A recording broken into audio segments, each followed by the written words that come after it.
Alright, guys. Today I'm trying to explain why China, after World War II, did not turn into a democracy nation, but instead it adapted to the democracy, I know, dictatorship framework. So, before World War II happened, China was in the age of empires. Okay, it was.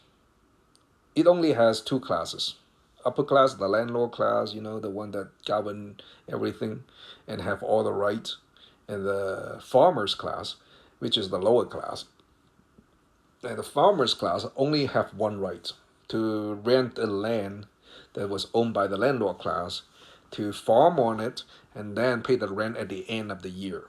Okay, so up to World War II, China won the war, but being like a major, but as it was being one of the major battlefield, the whole country pretty much lie in ruins.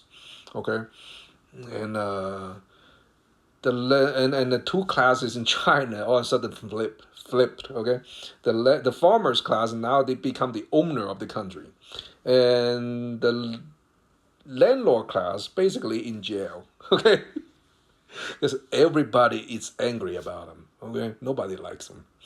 And now you got this whole class of farmers roaming in the country, has no idea what due process is, has no idea what freedom of speech is.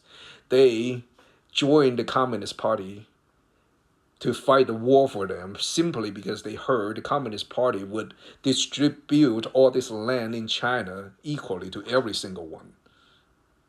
So yeah, the whole idea. Okay, all I care is like after the war, I want my land. That's all they want. Okay, they never heard of due process, nor freedom of speech, nor voting system or whatever. Okay, and frankly speaking, China cannot get that idea from U.S. because U.S. still was like a hostile intention or whatever, just hostile towards China. So China has to get this idea somewhere else, which is Russia. Russia is the only one that allowed China to go, be friend with back in the days, because the whole Western world was like led by the U.S., right?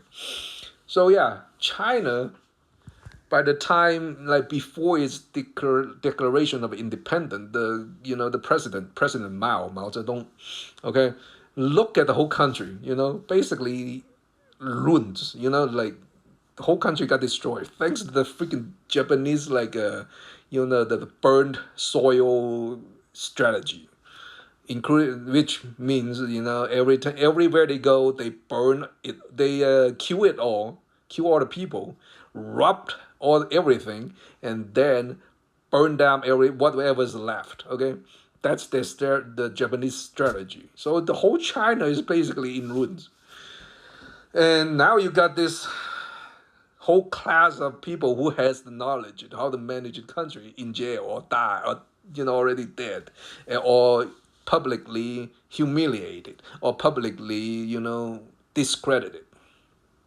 or the rest is gonna be sent to some kind of like a labor camp or something, you know. So so President Mao looked at the country with ruins, and this whole class of people that has no fucking knowledge basically has less knowledge than the MAGA base right now in the U.S. Think about that. You can't just President Mao cannot just like introduce voting rights, right? Because by that time, the KMT party, which is the party that lost to the Communist Party, and got kicked out of China and sent to Taiwan, fled to Taiwan, not sent to Taiwan, fled to Taiwan. Okay, and there are still their power, like the remaining spying movements in China.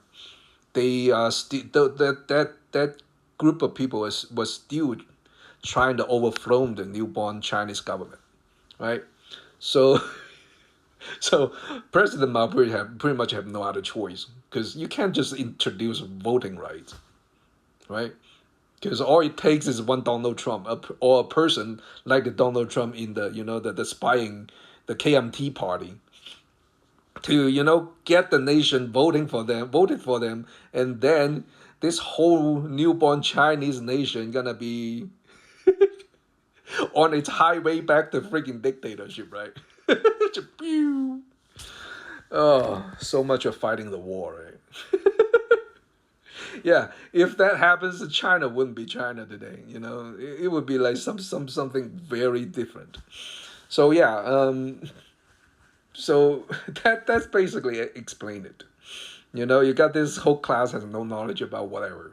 They can only adapt to the old dictatorship kind of framework with their farming approach. But only this time, nobody will force them to pay the rent at the end of the year.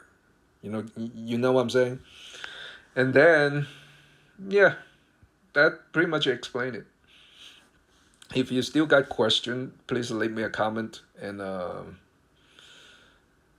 would try my best to dig up some more for you if you still have a question about anything. So yeah, that's why China. But a little like side note here.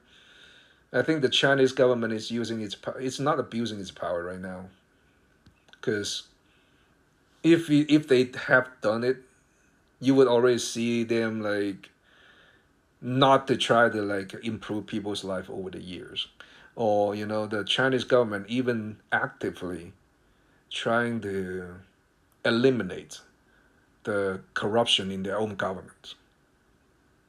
That's something that the dictatorship country would never do, because corruption, as long as it doesn't like hurt the top guys uh, lifestyle or whatever, he would not stop it. That's just basically what a dictatorship nation is.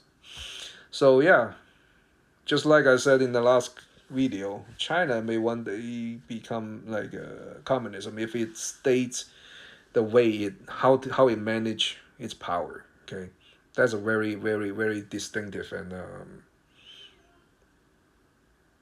uh, indication in the Chinese government. So yeah, as long as we pay attention to it, right? So yeah, and I think China right now is going through the kind of like Chinese style capitalism. You know, it's the capitalism controlled by the government. It's not like a free market like here in U.S. So yeah, if you want more video about it, I may need to dig deeper than that to just like in this video to explain it. So yeah, that's here you go. China cannot go to democracy nation because just like the whole country doesn't have the knowledge to do it, and the whole country, the owner class, adapt more to the dictatorship framework. And then right now they're just patching it up and try to like go to communism. Okay, there you go. There you did. And if you're watching me from YouTube, you can come to my TikTok channel, and my TikTok channel is Renteslow, RENTHESLOW. Okay, I see you guys next time.